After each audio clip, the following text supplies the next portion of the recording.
Ils ont eu donc des Congolais par la corruption, ceci, cela. Ils l'ont fait marier à la sœur de James, à une Tutsi, directement. Il a abandonné sa femme à Kinshasa. Oui, il a abandonné sa femme à Kinshasa avec les enfants. Vous voyez encore le problème avec les Congolais. C'est grave. C'est très grave. Il nous laisse beaucoup de problèmes.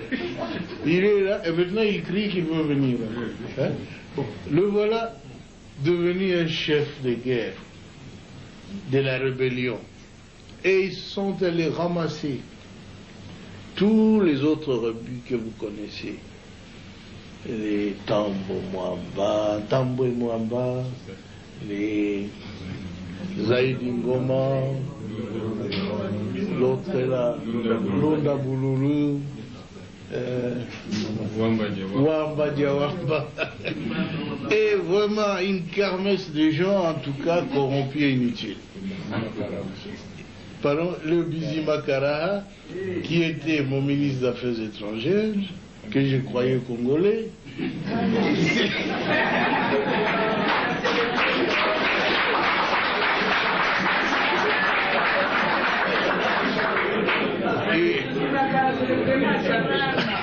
à ma très grande surprise, quand j'avais demandé à cette armée de se retirer, et avait déjà fermé des valises, ils disent, leur armée se retire, ils se sentent en insécurité.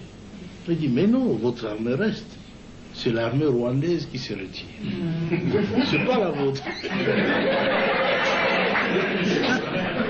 Mais ils ont disparu.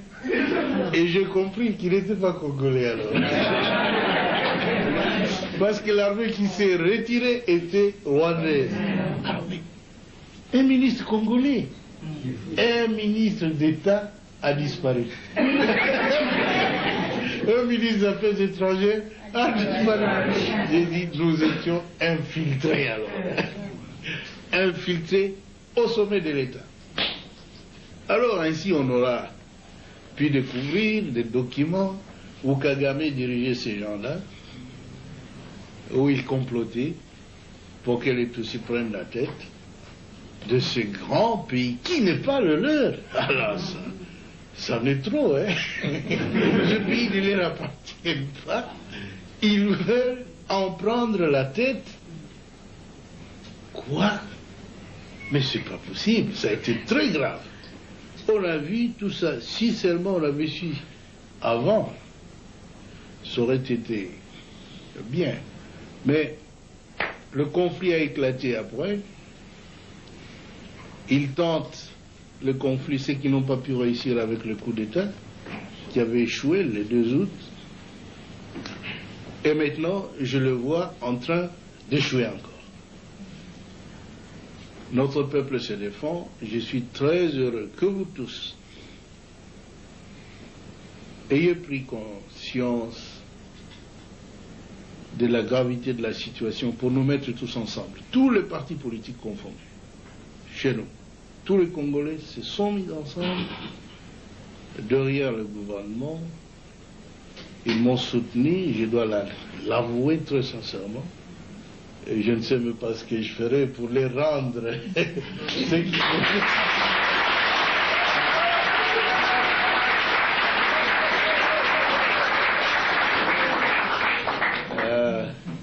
Mais ce que je dois vous assurer, c'est que je suis un soldat du peuple et je ferai mon devoir jusqu'à mon dernier jour.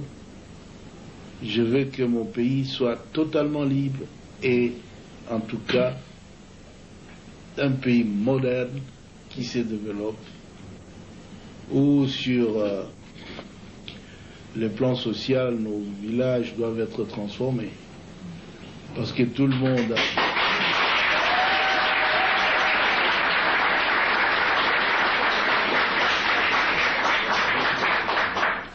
beaucoup de nos élites, beaucoup d'intellectuels, beaucoup de citadins, des gens de ville qui sont habitués à la vie, ont peur de rentrer dans nos villages.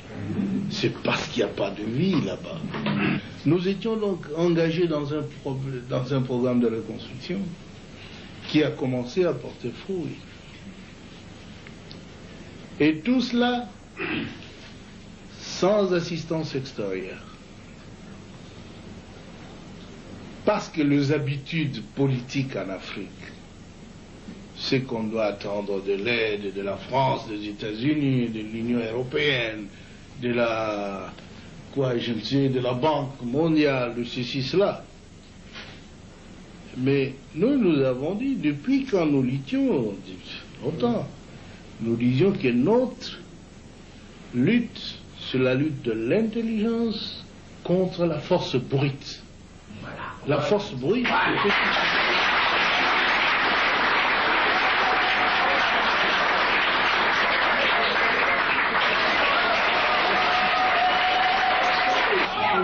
nous disions alors dans un des congrès au Maquis où il a participé en 1976 que parce que nous avons tout dans notre pays, nous ne pouvons même pas les demander de l'assistance de l'homme. Il faut utiliser l'intelligentsia nationale.